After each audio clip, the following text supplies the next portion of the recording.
Super ഹിറ്റായ Ananthabhadram സിനിമയുടെ രണ്ടാം ഭാഗം നടക്കാത്തതിന് കാരണം നടൻ ഉണ്ണി മുകുന്ദനാണെന്ന് നോവലിസ്റ്റ് സുനിൽ പരമേശ്വരൻ.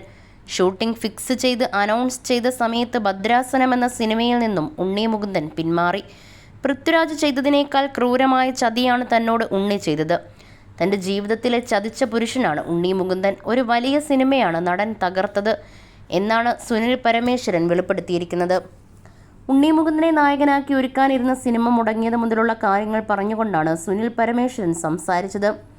സുനിൽ പരമേശ്വരൻ്റെ വാക്കുകൾ ഇങ്ങനെ: എനിക്ക് ഉണ്ണി മുകുന്ദനെ വർഷങ്ങൾക്ക് മുമ്പ് അറിയാം. എൻ്റെ അനന്തഭദ്രം എന്ന സിനിമ കഴിഞ്ഞ സമയത്ത് അന്ന് മലയാള മനോരമയിൽ വന്ന സർപ്പസത്രം എന്ന നോവൽ സിനിമയാക്കാൻ മേജർ രവി വന്നു. അത് മാടൻകൊല്ലി എന്ന പേരിൽ സിനിമയാക്കാൻ തീരുമാനിച്ചു. അന്നത്തെ പ്രശസ്ത നിർമ്മാണ കമ്പനിയായ വൈശാഖ മൂവീസ് അത് നിർമ്മാണിക്കാനും തീരുമാനിച്ചു. രാജനാണ് നിർമ്മാതാവ്. ആ കഥ മലയാള മനോരമയിൽ വന്നപ്പോൾ തന്നെ ഞാൻ രാജൻ ചേട്ടനോട് പറഞ്ഞിരുന്നു. അദ്ദേഹം നിർമ്മാണം ഏറ്റെടുത്തു. പൃഥ്വിരാജിനെ നായകനാക്കി അഡ്വാൻസ് കൊടുത്തു. എനിക്കും അഡ്വാൻസ് കിട്ടി. സ്ക്രിപ്റ്റ് പൂർത്തിയാക്കി. ഷൂട്ടിംഗ് ദിവസം തീരുമാനിച്ച ശേഷം പൃഥ്വിരാജ് സിനിമയിൽ നിന്നും പിന്മാറി. കാരണം എന്താണെന്നറിയില്ല. മലയാള സിനിമയിൽ എല്ലാവരും മരിച്ച് പൃഥ്വിരാജ് മാത്രമേ ഉള്ളുവെങ്കിലും ഇനി ഞാൻ ഒരിക്കലും അയാളുമായി സിനിമ ചെയ്യില്ലെന്ന് തീരുമാനിച്ചു.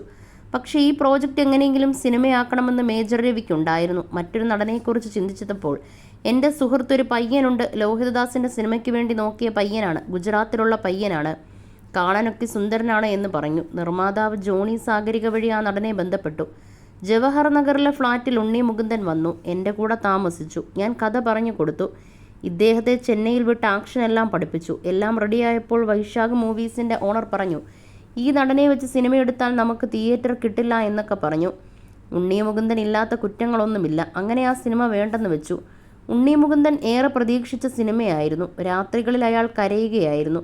എനിക്കൊരു സിനിമയെങ്കിലും അഭിനയിക്കാൻ പറ്റുമോ എന്നൊക്കെ അയാൾ ചോദിച്ചു. ഇനി ഞാനൊരു സിനിമ എടുക്കുകയാണെങ്കിൽ തന്നെ നായകനാക്കുമെന്ന് ഞാൻ ഉറപ്പ് കൊടുത്തു. പിന്നീട് ഞാൻ കോഴിക്കോട് താമസിക്കുമ്പോൾ പല്ലവി മൂവീസിൻ്റെ സജിത്ത് എന്ന നിർമ്മാതാവ് എന്നെ വന്ന് കണ്ടു.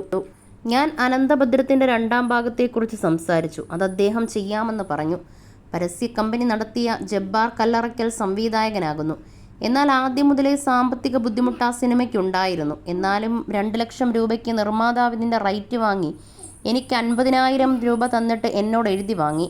ഉണ്ണി മുകുന്ദനും 2 ലക്ഷം രൂപ നൽകി ഷൂട്ടിംഗ് ആരംഭിച്ചു. മനോജ് കെ ജെയിനും ആ സിനിമയിൽ അഭിനയിക്കാൻ തയ്യാറായി. ഒരു ദിവസം ഷൂട്ട് ചെയ്തു. ഷൂട്ടിംഗ് ഫിക്സ് ചെയ്ത് അനൗൺസ് ചെയ്ത സമയത്ത് ഭദ്രാസനം എന്ന സിനിമയിൽ നിന്നും ഉണ്ണി മുകുന്ദൻ പിന്മാറി. ഉണ്ണിയെ നായകനാക്കാൻ ഞാൻ പറഞ്ഞത് പൃഥ്വിരാജ് ചെയ്തതിനേക്കാൾ ക്രൂരമായ ചതിയാണ് ചെയ്തത്. ഈ സിനിമയിൽ അഭിനയിക്കാൻ തയ്യാറല്ലെന്ന് പറഞ്ഞു. അനന്തഭദ്രത്തിൻ്റെ രണ്ടാം ഭാഗം തകർത്തത് ഉണ്ണി മുകുന്ദനാണ്. പ്രേക്ഷകർ കാത്തിരുന്ന ആ സിനിമ തകർത്തത് ഇപ്പോൾ കോലാഹലങ്ങളൊക്കെ ഉണ്ടാക്കുന്ന ഉണ്ണി മുകുന്ദനാണ്. എൻ്റെ ജീവിതത്തിലെ ചതിച്ച പുരുഷനാണ് ഉണ്ണി മുകുന്ദൻ. പൃഥ്വിരാജിനോട് പറഞ്ഞ അതേ കാര്യം തന്നെയാണ് ഇദ്ദേഹത്തോടും ഞാൻ പറഞ്ഞത്. മലയാള സിനിമയിൽ മരിച്ച് ഉണ്ണി മുകുന്ദൻ മാത്രമേ ഉള്ളുവെങ്കിലും ഇനിയൊരു സിനിമയുമായി ഞാൻ വരില്ല എന്ന്. സിനിമാ ലോകത്ത് നടക്കാതെ പോയ വലിയ പ്രോജക്റ്റിൻ്റെ ഉത്തരവാദിത്തം ഉണ്ണി മുകുന്ദനുണ്ട്. പറഞ്ഞ വാക്ക് പാലിക്കാത്തതിനാൽ അദ്ദേഹത്തെ ഒരു ശാപം പിന്തുടരും. അദ്ദേഹം ചതി ചെയ്തതിലൂടെ ഒരു സിനിമ മുടങ്ങി. നിർമ്മാതാവിന് വലിയ നഷ്ടമുണ്ടായെന്നും അദ്ദേഹം കൂട്ടിച്ചേർത്തു.